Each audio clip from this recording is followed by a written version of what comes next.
हरिओम मेरे प्रिय धनु राशि के साथियों, अगले 6 दिनों तक फूटी किस्मत जागेगी आपकी, क्योंकि बुध और गुरु बना रहे हैं सबसे बड़ी जुगलबंदी।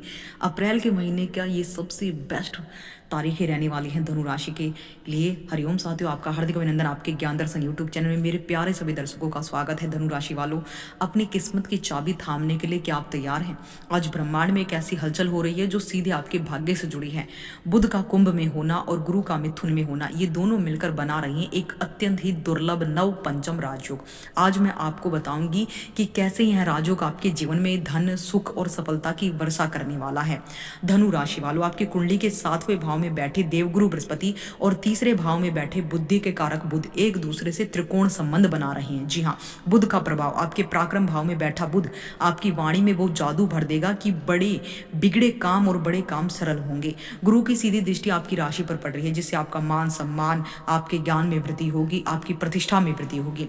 इस राजयोग के जीवन में शुभ अवसर आपको मिलने वाले हैं। जी हाँ, व्यापार और साझेदारी, अगर आप पार्टनरशिप में काम करते हैं तो यह समय गोल्डन पीरियड है।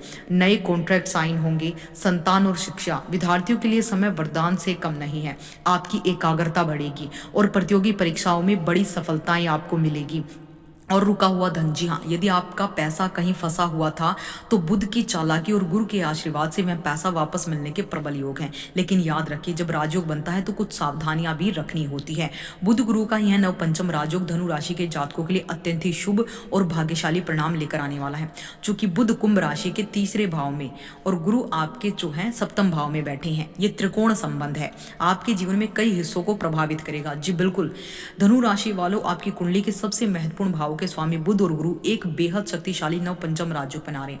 जब बुद्धि का कारक बुध और ज्ञान के कारक गुरु एक दूसरे से त्रिकोण संबंध में आते हैं तो यह भाग्य के बंद दरवाजे खोलने वाला समय होता है। यह समय रहने वाला है 6 अप्रैल से 12 अप्रैल तक। जब तक बुध कुंभ राशि में रहेंगे तब तक ये स्थिति बनी रहेगी।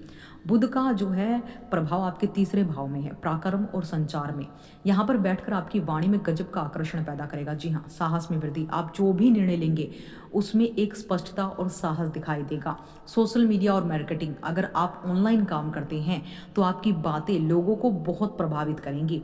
आपकी कम्युनिकेशन स्किल इस समय आपकी सबसे बड़ी ताकत बनेगी।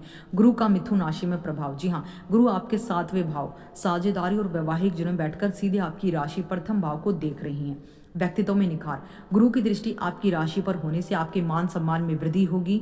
लोग आपकी सलाह जो है लेना पसंद करेंगे। पार्टनरशिप के व्यापार में आपको लाभ मिलेगा जो भविष्य में आपको दिखाई देगा। इस समय आप जो भी इन्वेस्टमेंट करेंगे गोल्ड में, प्रॉपर्टी में, वो आपको भविष्य में बड़ा लाभ देता हुआ नजर आएगा। साथियों, व्यापारियों के लिए समय बहुत अच्छा है। नव पंचम योग का संयुक्त परिणाम आपको 5वीं और 9वीं स्थिति में है, इससे अमृत के समान माना जाता है। ज्ञान से धन, जी हाँ, आपकी बुद्धि ही आपको निवेश में बड़ा फायदा देगी। पुराने के काम गति पकड़ेंगे। यात्रा की होगी, इस दौरान की गई छोटी दूरी की यात्राएं आर्थिक लाभ और नए संपर्क बनाने के लिए बहुत ही फलदायक रहेगी। विद्यार्थियों के लिए, जो लोग उच्च शिक्षा या रिसर्च से जुड़े हैं उनके लिए राजयोग सफलता की नई ऊंचाइयां छूने का समय है। आपको बहुत बढ़िया सफलता देने वाला है, हर प्रकार से लाभ मिलने वाला है। तो ये वीडियो आपको कैसी लगी मुझे कमेंट सेक्शन में अपनी राय जरूर दीजिएगा कि बुध गुरु की ये जो जुगलबंदी है ये आपको कितना ज़्यादा बेनिफिट दे रही है। अगर इससे आप लाभ उठाना चाहते हैं तो ये छोटे छोटे उपाय जरूर कीजिएगा। रोजाना आपको बिस्तर से पैर रखने से पहले 2 इलायची चबानी और चबाते चबाते आपको जमीन पर पैर रखना है और अपनी दिनचर्या को शुरू करना है। उसके बाद उसे पानी से निकल जाना है। दूसरा, आपको जो है ज़्यादा से ज़्यादा पीले और रेड और ग्रीन कलर के कपड़े धारण करने हैं। बुध गुरु का यह योग आपको बहुत आत्मविश्वासी बना सकता है, लेकिन ध्यान रहे ओवर कॉन्फिडेंस में आकर अपनों से कड़वा ना बोले। वाणी पर संयम रखिए। पक्षियों को भिगा हुआ हरा मूंग खिलाए या 7 प्रकार के अनाज पक्षियों को डेली डालना शुरू कर दीजिए अपने ऊपर से 7 बारी वार कर। माथे पर हल्दी का तिलक लगाएं, मस्तक पर, नाभि पर और कंठ पर। रोजाना विष्णु सहस्त्र नाम का पाठ ब्रह्म मुहूर्त में उठकर सुनना शुरू कर दीजिए और अपनी दिनचर्या शुरू कीजिए। फिर देखिए आपके जीवन में कौन से बड़े कमाल होते हैं।